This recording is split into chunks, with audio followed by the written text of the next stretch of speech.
ಅಪರ್ಣ ಅಪರ್ಣ ಅಂದಿದ ತಕ್ಷಣ ನಮಗೆ ನೆನಪಾಗೋದು ಕನ್ನಡ. ಕನ್ನಡ ಅಂದಿದ ತಕ್ಷಣ ಸ್ವಚ್ಛವಾಗಿ ಮಾತನಾಡೋರು ಯಾರು ಅಂದಿದ ತಕ್ಷಣ ನೆನಪಾಗೋದೆ ಅಪರ್ಣ. ಇಂಥ ಅಪರ್ಣ ಅವರನ್ನು ಇವತ್ತು ನಾವು ಕಳ್ಕೊಂಡಿದ್ದೇವೆ. ನಿಜವಾಗ್ಲೂ ಕೂಡ ಇದು ಕನ್ನಡಿಗರ ಮನಸ್ಸು ಒಡೆದು ಹೋಗುವಂಥ ಸುದ್ದಿ. ಎಷ್ಟೋ ಕನ್ನಡಿಗರು ಇವತ್ತು ಯಾರದ್ದೋ ಬಾಯಲ್ಲಿ ಸ್ಪಷ್ಟವಾದಂಥ ಒಂದು ಕನ್ನಡವನ್ನು ಕೇಳ್ತಿದ್ದೀವಿ ಅಂತ ನಿಟ್ಟಿಸರು ಬಿಡ್ತಿದ್ದಂಥ ವ್ಯಕ್ತಿ ಅಂತ ಅಂದರೆ ಅದು ಅಪರ್ಣ ಅವರ ಬಾಯಲ್ಲೇ. ಇವತ್ತು IT ಸಿಟಿ, ಸಿಲಿಕಾನ್ ಸಿಟಿ ಅಂತ ಕರೆಸ್ಕೊಳ್ಳುವಂಥ ಬೆಂಗಳೂರಿನಲ್ಲೂ ಕೂಡ ಮೆಟ್ರೋ ಹತ್ತಿದ ತಕ್ಷಣ ಸುಂದರವಾದಂಥ ಮಧುರವಾದಂಥ ಧ್ವನಿಯ ಮುಖಾಂತರವಾಗಿ ನಮ್ಮೆಲ್ಲರಿಗೂ ಮಾರ್ಗದರ್ಶನ ನೀಡುವಂತಹ ವಿಚಾರವನ್ನು ಹೇಳ್ತಾ ಇದ್ದಂಥ ವಾಯ್ಸ್ ಅಂತ ಅಂದರೆ ಅದು ಅಪರ್ಣ ಅವರದ್ದು. ಇಂಥ ಅಪರ್ಣ ಅವರು ಇವತ್ತು ಕೊನೆ ಉಸಿರೆಳೆದಿದ್ದಾರೆ. ಹೌದು, ಅದು ಕೂಡ ಯಾರಿಗೂ ಹೇಳದೆ, ಯಾರಿಗೂ ಕೇಳದೆ, ಯಾರಿಗೂ ಗೊತ್ತಾಗದ ರೀತಿಯಲ್ಲಿ ಸುಮಾರು 2 ವರ್ಷಗಳಿಂದ ನೋವನ್ನು ಅನುಭವಿಸಿ, ವ್ಯಥೆಯನ್ನು ಅನುಭವಿಸಿ ಜೀವ ಬಿಟ್ಟಿದ್ದಾರೆ ಅಂದರೆ ನಿಜವಾಗ್ಲೂ ಕೂಡ ಆಶ್ಚರ್ಯ ಆಗತ್ತೆ. ಅದೆಷ್ಟೋ ಅಭಿಮಾನಿಗಳು, ಅದೆಷ್ಟೋ ಹಿರಿಯರು, ಅದೆಷ್ಟೋ ಕಲಾವಿದರು, ಅದೆಷ್ಟೋ ರಾಜಕಾರಣಿಗಳು ಮೊದಲೇ ಈ ವಿಚಾರ ನಮಗೆ ಗೊತ್ತಾಗಿದ್ರೆ ಒಮ್ಮೆ ಕಣ್ತುಂಬ ನೋಡ್ತಿದ್ವಿ, ಒಮ್ಮೆ ಬಾಯಿ ತುಂಬ ಮಾತಾಡಿಸಿ ಬರ್ತಾ ಇದ್ವಿ ಅಂತ ಹೇಳ್ತಾ ಇದ್ದಾರೆ. ಆದರೆ ಅಪರ್ಣ ಎಲ್ಲದರಿಂದ ಅಂತರವನ್ನು ಕಾಯ್ದುಕೊಂಡಿದ್ರು. ಅವರ ಕೊನೆಯ ಕ್ಷಣಗಳು ನಿಜವಾಗ್ಲೂ ಕೂಡ ನರಕ ಸದೃಶವಾಗಿತ್ತು. ಹಾಗಿದ್ರೆ ಅಪರ್ಣ ಕೊನೆಯ ಕ್ಷಣಗಳು ಯಾವ ರೀತಿ ಆಗಿತ್ತು? ಅವರ ಆಪ್ತರಿಗಷ್ಟೇ ಅವರ ವಿಚಾರ ಗೊತ್ತಾಗಿತ್ತು.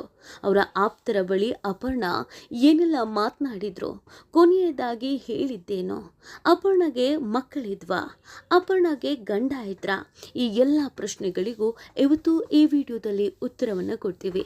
ಎಲ್ಲಿವರೆಗೂ ನಮ್ಮ ಚಾನಲನ್ನು ಸಬ್ಸ್ಕ್ರೈಬ್ ಮಾಡಿಲ್ಲ ಅಂದರೆ ಈಗಲೇ ಸಬ್ಸ್ಕ್ರೈಬ್ ಮಾಡುವುದನ್ನು ಮರಿಬೇಡಿ. ಅಪರ್ಣ ಮಸಣದ ಹೂವು ಸಿನಿಮಾದಲ್ಲಿ ಅಪ್ಪಟವಾಗಿ ಅಭಿನಯ ಮಾಡಿದವರು. ಎಂಥ ಅದ್ಭುತವಾದಂಥ ಅಭಿನಯ ಅಂತ ಅವತ್ತು ಪುಟ್ಟಣ್ಣ ಕಣಗಾಲವರೇ ನೀನು ನನ್ನ ನೆಚ್ಚಿನ ಹೀರೋಯಿನ್ ಅಂತ ಹೇಳಿದ್ರಂತೆ.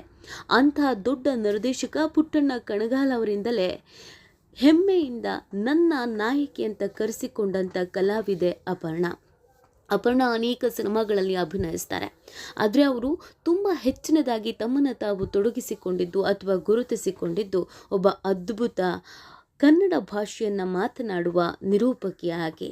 ಯಾವತ್ತೂ ಎಲ್ಲಿಯೂ ಎಕ್ಸ್ಪೋಸ್ ಅನ್ನುವಂಥ ವಿಚಾರಕ್ಕೆ ಅವರು ಎಲ್ಲಿಯೂ ಒಪ್ಕೊಳ್ಳೇ ಇಲ್ಲ. ತುಂಬ ಅಪ್ಪಟ ಕನ್ನಡತಿಯಾಗಿ ಸರಳತೆಯಿಂದ, ಸಜ್ಜನಿಕೆಯಿಂದ ತನ್ನ ಇಡೀ ಜೀವನವನ್ನು ಕಳೆದವರು ಅಪರ್ಣ. ಮೈಸೂರು ದಸರಾ ಬಂತು ಅಂದರೆ ಅಪರ್ಣ ಅವರ ಧ್ವನಿ ಕೇಳ್ತಾ ಇದ್ವಿ.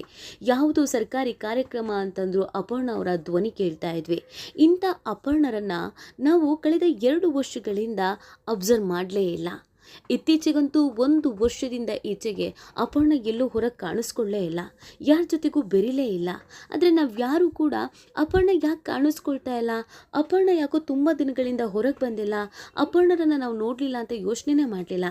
ಯಾಕಂದರೆ ಅವರ ಭಾಷೆ, ಅವರ ಮಾತು, ಅವರ ನುಡಿ ಪ್ರತಿದಿನವೂ ನಮ್ಮ ಸುತ್ತನೇ ಸುತ್ತುತ್ತಿದ್ದರಿಂದ ಅವ್ರು ಜೀವಂತವಾಗಿದ್ದಾರೆ ಅಂತ ಅನ್ನಿಸ್ತಾ ಇತ್ತು. ಆ ಕಾರಣಕ್ಕೆ ನಾವು ಅವರನ್ನು ಹೋಗಲಿಲ್ಲ. ಆದರೆ ಅಪರ್ಣ ಅವರ ಪತಿ ಮಾತನಾಡಿದ್ದಾರೆ, ಮನಸ್ಸು ಬಿಚ್ಚಿ ಮಾತನಾಡಿದ್ದಾರೆ. ಹೌದು, ಸುಮಾರು 2 ವರ್ಷಗಳ ಹಿಂದೆಯೇ ಅಪರ್ಣ ಮತ್ತು ಅಪರ್ಣ ಗಂಡನಿಗೆ ಅಪರ್ಣ ಆರೋಗ್ಯದಲ್ಲಿ ಏರುಪೇರಾಗಿದೆ.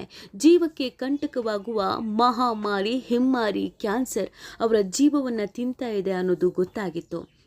ಆ ಕಾರಣಕ್ಕಾಗಿ ನಿರಂತರವಾಗಿ ಟ್ರೀಟ್ಮೆಂಟನ್ನು ಪಡ್ಕೊಂಡಿದ್ರು. ಅವರಿಗೆ ಶ್ವಾಸಕೋಶದ ಕ್ಯಾನ್ಸರ್ ಕಾಣಿಸ್ಕೊಂಡಿತ್ತು.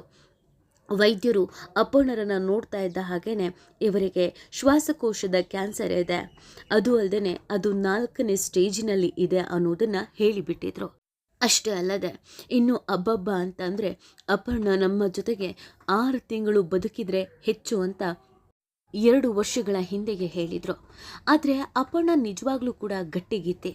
ಅವರ ಪತಿ ಕೂಡ ಅದನ್ನೇ ಹೇಳಿದ್ರು. ಅವಳು ಛಲಗಾತಿ, ಆಕೆ ಗಟ್ಟಿಗೀತೆ.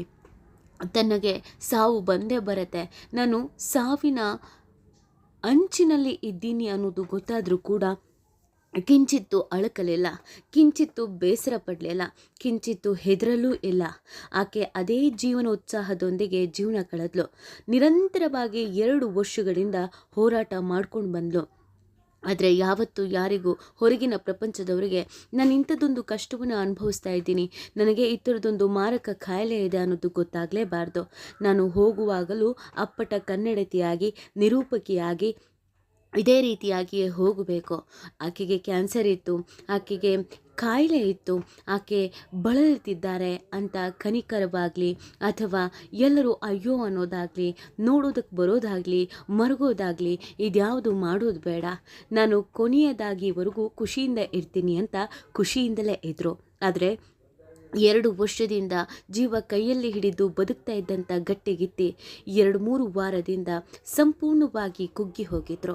ಮಾತು ನಿಧಾನವಾಗಿತ್ತು, ಮಾತು ತೊದಲಿಸೋಕೆ ಶುರುವಾಗಿತ್ತು. ಅವರ ಆಪ್ತರುಗಳು ಮಾತ್ರ ಅವರನ್ನು ಭೇಟಿಯಾಗಿ ಧೈರ್ಯ ತುಂಬಿ ಬರ್ತಾ ಇದ್ರು.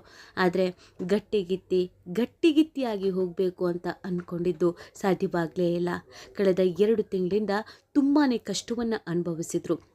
ಅದರಲ್ಲೂ 2-3 ವಾರಗಳಿಂದ ಅಪರ್ಣ ಪತಿ ಅನುಭವಿಸಿದ್ದು ಇನ್ನಿಲ್ಲದಂಥ ಕಷ್ಟ, ನೋವು.